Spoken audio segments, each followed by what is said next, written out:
नमस्कार, जय हिंद, जय भारत।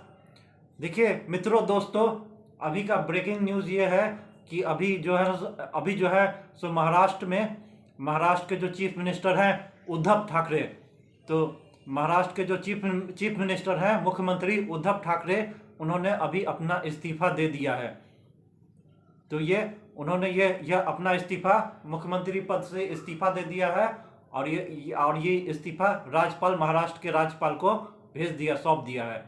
तो देखिए ये अभी जो है ना, सो ये जो मुख्यमंत्री उद्धव ठाकरे हैं, महाराष्ट्र के जो चीफ मिनिस्टर, उन्होंने जो इस्तीफा दिया है उसके बारे में हम लोग विस्तार से चर्चा करने जा रहे हैं कि किस लिए ये क्या ऐसा परिस्थिति हो गया, कौन सा ऐसा परिस्थिति हो गया जिसके कारण ये उद्धव ठाकरे जी को मुख्यमंत्री पद से हाथ धोना पड़ा और अपना इस्तीफा भी देना पड़ा। तो इसके बारे में हम लोग चर्चा करने जा रहे हैं कि देखिए उद्धव ठाकरे का रिजाइनेशन। तो देखिए इसके अंदर में जाएंगे, डीप में जाएंगे, तो सबसे पहले हम लोग आज से 2.5 साल पहले जाएंगे। हम लोग को आज से 2.5 साल पहले जाना पड़ेगा, जब 2019 में महाराष्ट्र का विधानसभा चुनाव हुआ था। तो देखिए इसके अंदर में रूट कॉज में है ना, सो जाने पर पता चलता है कि जब 2019 में महाराष्ट्र में विधानसभा का जब चुनाव हुआ, इलेक्शन हुआ, तो उसमें भाजपा और शिवसेना दोनों एक साथ मिलकर चुनाव लड़ा महाराष्ट्र विधानसभा का। अब एनडीए की तरफ से नेशनल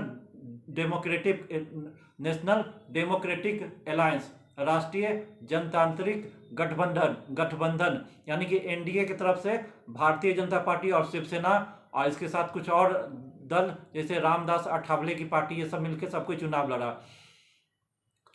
और उधर से है ना कांग्रेस पार्टी और एनसीपी, कांग्रेस पार्टी और नेशनलिस्ट कांग्रेस पार्टी, शरद पवार की पार्टी, ये लोग है ना अपना गठबंधन बनाया। तो है ना यूपीए की तरफ से वो था कांग्रेस पार्टी और ये शरद पवार की पार्टी। इधर एनडीए की तरफ से था भारतीय जनता पार्टी, शिवसेना और रामदास अठावले की पार्टी। अब जब है ना 2019 के अक्टूबर में जब ये चुनाव हुआ विधानसभा का, तो चुनाव के बाद जब रिजल्ट आया, तो उसमें देखिए उसका रिजल्ट में आया तो क्या हुआ, जब विधानसभा का रिजल्ट आया तो ये बीजेपी शिवसेना में ये भारतीय जनता पार्टी 105 सीट जीत ली। देखिए एकदम गौर से सुनिए, देखिए भारतीय जनता पार्टी 105 सीट जीती विधानसभा का और शिवसेना 56। तो सब मिला के कितना हुआ, 161। तो एनडीए जो अलायंस था वो है ना सो पूरा बहुमत पा गया, यानी कि भारतीय जनता पार्टी 105 और शिवसेना 56। तो कुल मिला के क्या हुआ, 161। अब दोनों है ना मिलकर चुनाव लड़ा था। अब महाराष्ट्र विधानसभा में कितना सीट है, टोटल 288 सीट। अब 288 सीट है और उसमें जो है ना सो 145 सीट ले आएगा जो गठबंधन, तो उसका महाराष्ट्र में सरकार बन जाएगा। अब भारतीय जनता पार्टी और शिवसेना गठबंधन दोनों एनडीए मिलकर चुनाव में लड़ा और 161 सीट आ गया। तो अब इसमें एनडीए की सरकार बनना तय हो गया, क्योंकि विधानसभा का जो रिजल्ट आया उसमें महाराष्ट्र की जनता ने एनडीए को दोबारा सरकार बनाने का अपना मत दिया। भारतीय जनता पार्टी शिवसेना गठबंधन को चुनाव में ये सरकार बनाने का अपना मत दे दिया। अब देखिए इसमें भारतीय जनता पार्टी को 105 और शिवसेना को 56 था। अब नियम के हिसाब से भारतीय जनता पार्टी का सबसे बड़ा दल 105 सीट था, सबसे बड़ा दल बीजेपी, तो नियम के हिसाब से बीजेपी का ही चीफ मिनिस्टर बनता और शिवसेना को मुख्यमंत्री पद मिलता। लेकिन ऐसा नहीं हुआ। अब शिवसेना जब का रिजल्ट आ गया, तो जब ना लोग है ना वहाँ महाराष्ट्र का लोग है ना, सो ये तो मत दिया था कि एनडीए अलायंस शिवसेना भाजपा गठबंधन को सरकार बनाने का अपना मत दिया। लेकिन है ना सो ये जब है ना रिजल्ट आया, तो ये है ना सो शिवसेना आ गया कि नहीं, हम ही मुख्यमंत्री बनेंगे। शिवसेना के जो है ना राष्ट्रीय अध्यक्ष उद्धव ठाकरे, वो बोले कि चीफ मिनिस्टर शिवसेना से होगा, जबकि है ना सो जब है ना शिवसेना को कितना 56 सीट, 56 सीट, अब बीजेपी को 105 सीट, तो लगभग दोगुना ज्यादा था बीजेपी को। तो नियम तो यही था कि बीजेपी का चीफ मिनिस्टर और शिवसेना का उप मुख्यमंत्री। लेकिन ये जो उद्धव ठाकरे हैं, जो शिवसेना चीफ, वो आगे कि नहीं, शिवसेना का ही चीफ मिनिस्टर होगा। अब देखिए कैसा है, जो 56 सीट आया, कितना लगभग आधा के करीब सीट आया है, तो उसका चीफ मिनिस्टर बनेगा। और ये बीजेपी 105 है, तो उसका चीफ मिनिस्टर नहीं बनेगा। जबकि है ना लोग है ना अपना जो चुनाव हुआ, दोनों मिलकर चुनाव लड़ा, अलायंस हुआ, लोग भी अपना मत दे दिया एनडीए को कि एनडीए सरकार बनाएगा, पूरा जीत गया, 161 सीट जीत गया। अब ये जो शिवसेना जब अड़ गया, तो फिर उसमें सरकार नहीं बना, यानी कि मुख्यमंत्री पद के लिए उस वहाँ पर ना खींचातानी हो गई और फिर एनडीए का सरकार नहीं बना। जब एनडीए का सरकार नहीं बना तो उसके बाद क्या हुआ कि देखिए, तो शिवसेना के पास 56 विधायक, अब शिवसेना ना चली गई कांग्रेस पार्टी और एनसीपी राष्ट्रवादी कांग्रेस पार्टी शरद पवार की पार्टी के पास चल गई। अब बोल गई कि हम ये शिवसेना ने उसके बाद क्या किया कि कांग्रेस और एनसीपी सिर्फ ये राष्ट्रीय ये जो राष्ट्रीय एनसीपी जो है शरद पवार की पार्टी और कांग्रेस की पार्टी के साथ गठबंधन करके सरकार बना लिया। महाविकास आघाड़ी करके ये सरकार बनाया शिवसेना, और शिवसेना ये उद्धव ठाकरे चीफ मिनिस्टर बन गए। तो अब देखिए क्या लोग मत दिया है महाराष्ट्र का जनता कि ये बीजेपी शिवसेना गठबंधन सरकार बनाए, लेकिन शिवसेना ना मुख्यमंत्री पद के लालच में चला गया, क्या गठबंधन तोड़ दिया और चला गया कांग्रेस एनसीपी के पास, बोला कि हमको चीफ मिनिस्टर बन जाओ, हम चीफ मिनिस्टर बन जाएंगे। और एनसीपी और ये कांग्रेस पार्टी के साथ अपना गठबंधन करके है ना सो सरकार बना लिया, महाविकास आघाड़ी। अब देखिए सिर्फ से इस तरह से देखिए, अब उसमें ना क्या सीट है जो है ना सो कांग्रेस पार्टी को कितना, जो कांग्रेस पार्टी को उसमें 44 सीट था विधानसभा में, 44 सीट जीता हुआ था, 44। NCP nationalist Congress party Sharad Pawar की 54 और शिवसेना 56, सब मिला के 154 हुआ। कुछ निर्दलीय सबका साथ मिला के 160-65 विधायक का समर्थन आ गया। तो आप देखिए एनसीपी कितना, शरद पवार की पार्टी है 54, कांग्रेस पार्टी को 44, शिवसेना 56 और कुछ निर्दलीय मिलकर सरकार बना लिया। अब उद्धव ठाकरे महाराष्ट्र के चीफ मिनिस्टर बन गए, उनका शौक पूरा हो गया, गठबंधन तोड़ लिया बीजेपी से, अपना सरकार बन गए। अपने विरोधी जो है ना सो है ना सेकुलर शिवसेना को माना जाता है कि ये हिंदूवादी पार्टी राष्ट्रवादी पार्टी है, लेकिन अपने विचारधारा के विपरीत पार्टी जैसे कांग्रेस पार्टी सेकुलर पार्टी कहा जाता है एनसीपी, उससे जाके गठबंधन कर लिया। और मुख्यमंत्री सिर्फ बनने के लिए उद्धव ठाकरे ने ये किया कि हमको महाराष्ट्र का मुख्यमंत्री बनना है, इसके लिए अपना विचारधारा को भी त्याग देंगे। जो उनका विचारधारा था राष्ट्रवादी हिंदुत्व का विचारधारा त्याग करके कांग्रेस जैसा पार्टी से, अपने घोर विरोधी पार्टी कांग्रेस पार्टी से जाके गठबंधन कर लिया और सरकार बना लिया शरद पवार कांग्रेस पार्टी के साथ। अब ये तो चीफ मिनिस्टर बन गया, उद्धव ठाकरे महाराष्ट्र का चीफ मिनिस्टर बन गया, लेकिन असल में क्या हुआ कि यह ना ये डमी, एक तरह से कठपुतली चीफ मिनिस्टर, लेकिन ऐसा चीफ मिनिस्टर जो है ना कोई काम अपने मन मर्जी से नहीं कर सकता है, एक तरह से डमी चीफ मिनिस्टर या कठपुतली चीफ मिनिस्टर। आप जानते हैं मनमोहन सिंह जो भारत के प्रधानमंत्री थे तो उनके पास रियल पावर नहीं था, रियल पावर सेंटर कौन था, सोनिया गांधी के पास। 10 साल मनमोहन सिंह प्रधानमंत्री थे, लेकिन पावर सेंटर किधर था, सोनिया गांधी के पास। लेकिन इसी तरह महाराष्ट्र में ये उद्धव ठाकरे जो है ना चीफ मिनिस्टर बन गए, 56 विधायक था मात्र, लेकिन चीफ मिनिस्टर बन गए, लेकिन इनके पास कोई पावर उतना नहीं था, डमी चीफ मिनिस्टर, एक तरह से डमी टाइप का चीफ मिनिस्टर। असली पावर सेंटर वहां पर जो हुआ था, जो शरद पवार, जो एनसीपी है ना नेशनलिस्ट कांग्रेस पार्टी के अध्यक्ष शरद पवार, पावर सेंटर उसी के पास था। हालांकि उनके पास शरद पवार के पास कोई पद नहीं था, लेकिन पावर सेंटर जो है ना पूरा पावर जो है असली पावर शरद पवार के पास था। आइए उद्धव ठाकरे सिर्फ नाम के कहने के लिए चीफ मिनिस्टर रह गए कि हाँ भाई हम चीफ मिनिस्टर बनेंगे, और है ना सब रह गए। और पावर सेंटर सारा पावर, असली रियल मुख्यमंत्री क्या था, शरद पवार। अब शरद पवार, अब देखिए इसमें कंडीशन क्या हुआ कि ये जो शिवसेना के जो 56 विधायक थे, 56 विधायक, ये लोग चुनाव जो लड़े हैं, जीते हैं 56 विधायक, ये कांग्रेस एनसीपी के विरुद्ध चुनाव लड़के जीते हैं। अब आप देखिए बात गौर से डीप में जाइएगा कि ये जो शिवसेना के जो 56 विधायक थे, ये सब किसके विरुद्ध जीते, एनसीपी कांग्रेस के विरुद्ध चुनाव लड़े, और उसके विरोध में कांग्रेस एनसीपी के विरोध में चुनाव लड़के विधानसभा में पहुंचे हैं। और फिर है ना क्या हुआ, अंत में उनको भारतीय जनता के पार्टी के साथ तो सरकार नहीं बना पाए, उनको है ना जिसके विरोध में चुनाव लड़े थे उसी के साथ जाके सरकार में शामिल हो गए। अब कितना परिस्थिति हो गया, उद्धव ठाकरे है उसको तो अपना चीफ मिनिस्टर बन गया, लेकिन जो शिवसेना का जो विधायक लोग था, जो कांग्रेस पार्टी एनसीपी के विरुद्ध चुनाव लड़ा है, जीत के आया है, अब उसको है ना तो मजबूरी में उद्धव ठाकरे के दबाव में, अपने पार्टी प्रमुख के दबाव में, फिर वही जिसके विरोध में चुनाव लड़ा है कांग्रेस एनसीपी, उसी के साथ जाके विधानसभा में खड़ा होना पड़ा, उसी को समर्थन देना पड़ा। तो कितना शर्म आ गया, शर्म का बात है। उन लोग बहुत अपमानित महसूस किया कि हम लोग जिसके विरुद्ध चुनाव लड़े, जिस कांग्रेस पार्टी के एनसीपी के विरुद्ध हम लोग चुनाव लड़े, तो हम उसी को चुनाव के बाद फिर उसी को हम लोग समर्थन दे रहे हैं, तो हम लोग कहना सो ये शिवसेना का विधायक लोग में ये चर्चा होने लगा कि हम लोग अब जनता को क्या मुंह दिखाएंगे। जनता पूछेगी कि आप तो इसके विरुद्ध चुनाव लड़े थे, आज जाके फिर कांग्रेस पार्टी एनसीपी के साथ गठबंधन कर ली है। तो ये शिवसेना का विधायक लोग बहुत अपने आप को अपमानित महसूस उसी समय से कर रहा था।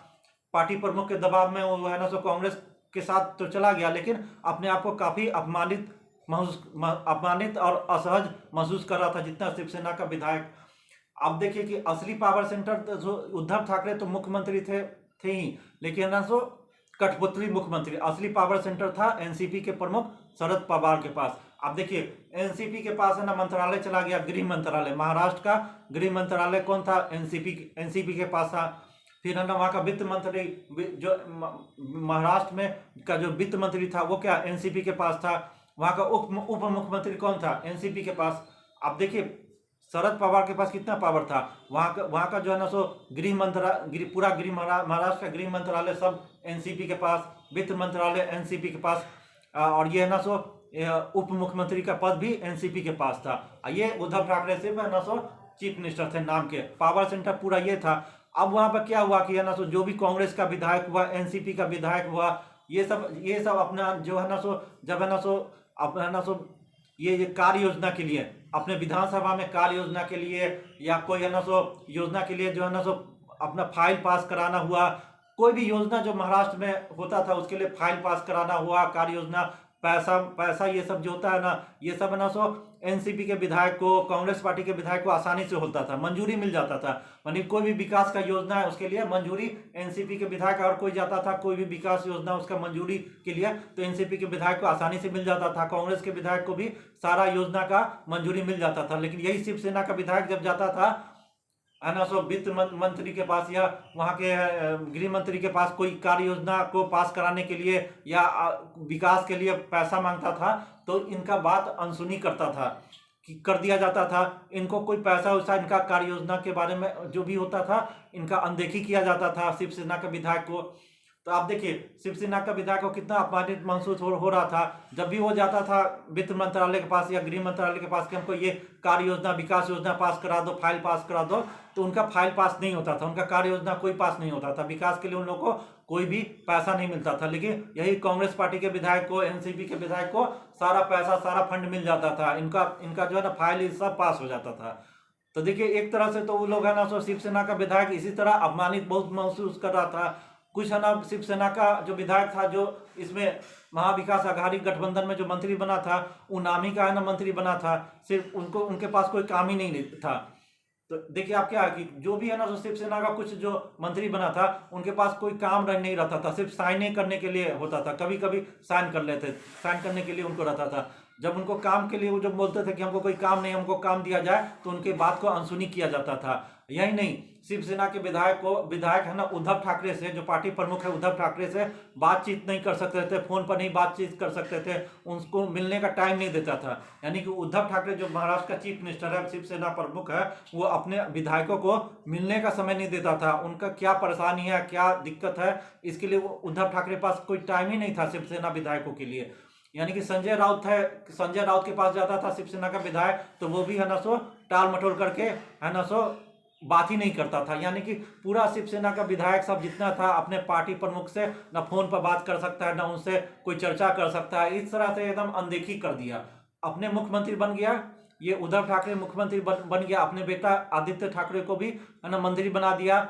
उसके बाद अपने पार्टी के जितना भी विधायक है ना ये सबको है ना सो एकदम छोड़ दिया, ना बातचीत करता था, ना उनका बात सुनता था, खाली जो शरद पवार जो बोलता था उसी का बात सुना और वही किया। तो इस तरह से पूरा फूट तो पहले ही से पड़ गया। शिवसेना का विधायक सब शुरू से है ना सो अपमानित महसूस कर रहा था। और यही जब मौका, जब 2-2.5 साल अब हुआ है, यही जब मौका आया है, तो वहाँ का जो शिवसेना विधायक दल का जो नेता थे एकनाथ शिंदे, तो एकनाथ शिंदे के नेतृत्व में शिवसेना के बहुत सारे विधायक विद्रोह कर दिए शिवसेना से और अपना एक अलग गुट बना लिए। अब एक अलग गुट बना के अपना बीजेपी के साथ अब गठबंधन कर लिए हैं। अब है ना बीजेपी के साथ सरकार बनाने जा रहे हैं। अब लगे शिवसेना का 56 विधायक था, उसमें से लगभग 40 विधायक विद्रोह कर चुका है शिवसेना का। अब कुछ निर्दलीय 10-15 निर्दलीय भी एकनाथ शिंदे के साथ आ गया। तो देखिए महाराष्ट्र में है ना लगभग 56 है शिवसेना का विधायक, उसमें से 40 विधायक है ना सो शिवसेना के साथ ये है ना सो शिवसेना से विद्रोह करके एकनाथ शिंदे के गुट में आ गया है, और कुछ 10-12 निर्दलीय भी आ गया है, और सब भारतीय जनता पार्टी के साथ मिल गया। अब भारतीय जनता पार्टी के साथ अब सरकार बनाएगा। तो इस तरह अब शिवसेना के पास है ना सो मेजोरिटी तो विधान ये है ना, शिवसेना के पास अब मेजोरिटी नहीं रहा, महाविकास आघाड़ी के पास अब तो मेजोरिटी नहीं रहा, क्योंकि उसके पास है ना पूरा बहुमत था, 160-65 के करीब बहुमत था, और लगभग 50 विधायक उसका निकल गया है, 40 शिवसेना का और है ना 10-12 निर्दलीय, लगभग है ना सो 50 विधायक महाविकास आघाड़ी गठबंधन से निकल गया है। अब वो है ना बहुमत उसके पास नहीं रहा, महाविकास आघाड़ी के पास अब तो बहुमत नहीं रहा। अब शिवसेना है ना सो अल्पमत में आ गया है, तो उसको अब है ना सो विधानसभा में फ्लोर टेस्ट कराना होगा, अपना बहुमत साबित करना होगा। और जबकि एकनाथ शिंदे गुट के है ना सो के साथ लगभग 40 शिवसेना का विधायक है, 10 निर्दलीय है, ये सब भाजपा के साथ मिलकर अब सरकार बनाने जा रहे हैं। तो इस तरह से शिवसेना के पास तो अब तो पावरे नहीं है, मेजोरिटी नहीं है, विधायक की संख्या नहीं है, तो झक मार के ये है ना उद्धव ठाकरे को अपना इस्तीफा देना पड़ा, राज्यपाल को अपना इस्तीफा दे दिए, भिजवा दिए। क्या कि अब उनके पास तो विधायक ही नहीं है। अब है ना जितना भी है ये एकनाथ शिंदे का गुट सब भाजपा के साथ आ जाएगा। अब है ना सो 2/3 यानी कि किसी भी पार्टी को अगर है ना सो 2/3 टूट होता है तो उसको विधानमंडल में मंजूरी मिल जाता है नया पार्टी का। अब है ना सो शिवसेना का 56 विधायक, और इनको 2/3 अगर है ना विधायक चाहिए तो 2/3 विधायक होता है 37 56 का अगर 2/3 निकाला जाए तो 37, और ये एकनाथ गुट के पास शिवसेना का 40 विधायक है, तो इसीलिए है ना सो अब है ना इस गुट को मान्यता भी दे दिया जाएगा शिवसेना के साथ। और यही नहीं, अभी जब है ना सो ये जो एकनाथ शिंदे अभी फैसला ये हो चुका है कि अब महाराष्ट्र के वही सीएम बनेंगे, चीफ मिनिस्टर बनेंगे, तो शिवसेना का 40 विधायक आ जाएगा। फिर शिवसेना के ग्राम पंचायत, नगर पंचायत, शिवसेना के का जितना भी कैडर है, मुंबई म्युनिसिपल कॉरपोरेशन का जितना भी कैडर है या शिवसेना का जो कैडर है, ये सब धीरे धीरे एकनाथ शिंदे के गुट में आ जाएगा, और उसके बाद ये एकनाथ शिंदे का गुट को ही असली शिवसेना का मान्यता दे दिया जाएगा, और फिर ये भाजपा के साथ सरकार में बना लेंगे। एकनाथ शिंदे ये महाराष्ट्र के मुख्यमंत्री बन जाएंगे, और इस तरह से जो एकनाथ शिंदे का गुट है वही असली शिवसेना होगा। तो ये परिवारवाद जो पॉलिटिक्स है कि बाल ठाकरे, फिर उसका उद्धव ठाकरे, फिर आदित्य ठाकरे, तो इसको करारा जवाब दिया है एकनाथ शिंदे ने कि है ना सो भाई कोई आपका है ना सो एक ही परिवार का दबदबा किसी पार्टी पर, किसी एक ही परिवार का दबदबा नहीं रह सकता। तो ये बात सही है कि है ना सो कोई अगर बाला साहब ठाकरे का बेटा है तो वही शिवसेना चलाएगा, ये जरूरी नहीं है कि उसका बाला साहब ठाकरे का पोता ही पूरा शिवसेना चलाएगा। जो है ना मेहनत करने वाला कार्यकर्ता है, साहसी कार्यकर्ता है, वो भी आगे चल के शिवसेना का कार्यभार ये करता धरता हो सकता है। और एकनाथ शिंदे यही आगे निकले हैं ऑटो ड्राइवर से, है ना सो अभी है ना सो महाराष्ट्र के मुख्यमंत्री। शुरू में ऑटो चलाते थे, फिर है ना महाराष्ट्र में विधानमंडल दल के नेता बने, फिर मंत्री बने, और फिर है ना महाराष्ट्र के मंत्री बने, अब मुख्यमंत्री बनने जा रहे हैं। तो जो मेहनत किया आगे बढ़ गया। महाराष्ट्र का शिवसेना का बागडोर अब एकनाथ शिंदे के गुट में आ जाएगा, क्योंकि बड़े तौर पर कैडर सब है ना शिवसेना का सब एकनाथ शिंदे के गुट में आ जाएगा। 40 विधायक, 14-15 एमपी 20 एमपी है शिवसेना का, 14-15 एमपी आ जाएगा, बड़ा तौर पर कैडर आ जाएगा। अब एकनाथ शिंदे गुट को ही असली शिवसेना का मान्यता मिल जाएगा, उसका जो तीर धनुष है सिंबल वो भी मिल जाएगा, और ये जाएंगे बाहर में उद्धव ठाकरे। खानदानी पॉलिटिक्स यानी कि चीफ मिनिस्टर बनने के लिए है ना पूरा ये बपौती है, जैसे पार्टी जैसे कि है ना जैसे प्राइवेट प्रॉपर्टी है, पब्लिक लिमिटेड कंपनी बना दी है पार्टी को।